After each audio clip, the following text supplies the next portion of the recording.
scène, à la base, était très psytrance.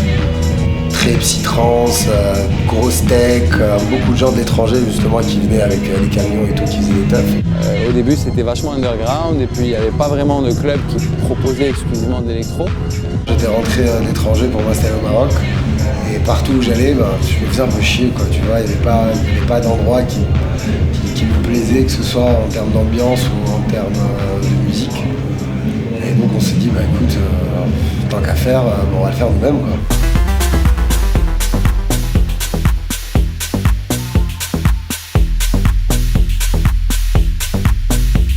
Ça a commencé à un peu se diversifier. Je pense par exemple au Morocco Loco, qui invite annuellement pas loin de 20 DJ internationaux. C'est exceptionnel donc pour le public marocain.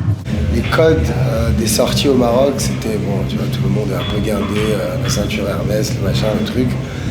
Et nous, quand on est arrivé, notre première soirée, c'était soirée privée, tenue incorrecte exigée, déguisement très fortement souhaité, tu vois.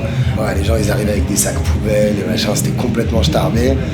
Et c'est là que ça a vraiment commencé. Il a réussi quand même à inscrire une récurrence là-dedans et à faire un concept de soirée qui a su atteindre une maturité. C'est-à-dire qu'aujourd'hui, à la Loco, on trouve des gens très très aisés, comme on trouve des gens qui économisent longtemps pour pouvoir payer leurs 20 €. Ils se font une soirée, et là, ils se ratent pas, les mecs.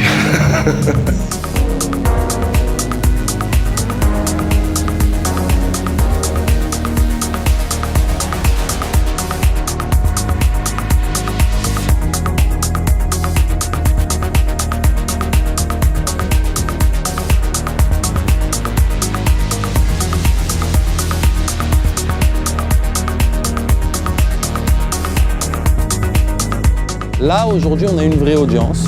On a des gens qui sont vraiment pointus dans leurs connaissances. On a des gens qui viennent à Oasis et qui connaissent ou reconnaissent des DJ qui sont à peine montants sur la scène pour certains, comme ils admirent les gros headliners qu'on a. On a une chance inouïe, on a un public qui est hallucinant. Ils sont pas blasés, ils sont friands de musique, ils sont friands de nouveautés, ils sont friands de fêtes, ils sont friands de liberté. Tu vois, ils veulent juste se lâcher. Et voilà, tu mets un bon break, un drop, t'as tout le monde qui saute, qui crie.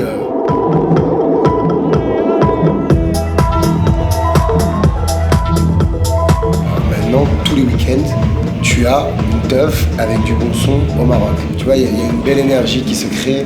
Tu sens que c'est un peu une scène qui est en effervescence. Vraiment là, ça me donne envie de revenir en fait. Quand j'ai vu comment ce festival s'est passé et tout, je m'attendais pas à ça. Honnêtement, je m'attendais pas à autant de monde, autant d'envie. Et genre tous les gens sont là pour la musique. C'était agréablement surpris.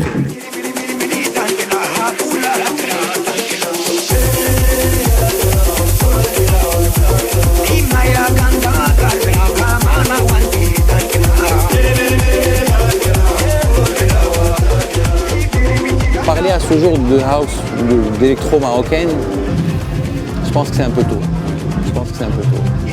On a eu de la fusion, on a eu des artistes de partout qui sont venus jouer avec des musiciens marocains, des Gnawa. Est-ce que ça en fait de l'électro marocaine? Je sais pas. Il n'y a pas assez de DJ marocains dans ce festival. Je pense qu'ils auraient pu rajouter un peu plus. C'est-à-dire peut-être 10. Parce que 4, ça fait même pas 10% de tous les DJ. Donc peut-être pousser un peu plus les DJ marocains. Et on va y travailler avec Oasis. On va travailler à créer des synergies entre des producteurs internationaux justement et des producteurs marocains dès l'année prochaine, en organisant des sessions de production en amont du festival et de sorte à pouvoir justement participer à cette création d'électro marocaine, mais aussi à développer encore et toujours cette scène.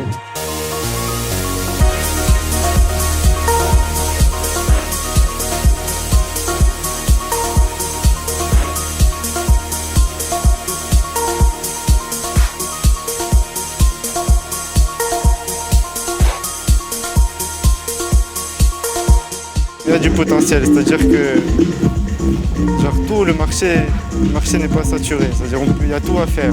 Et je pense que les cultures électroniques ont aussi un message très important à passer au Maroc. c'est justement ce côté un peu liberté et ce côté on s'en fout de la religion, de la nationalité, de la couleur, de est-ce que t'es riche, est-ce que t'es pauvre. Tout le monde, tu vois, s'éclate sous un même toit. Et ça, je pense que c'est un bon message pour eux.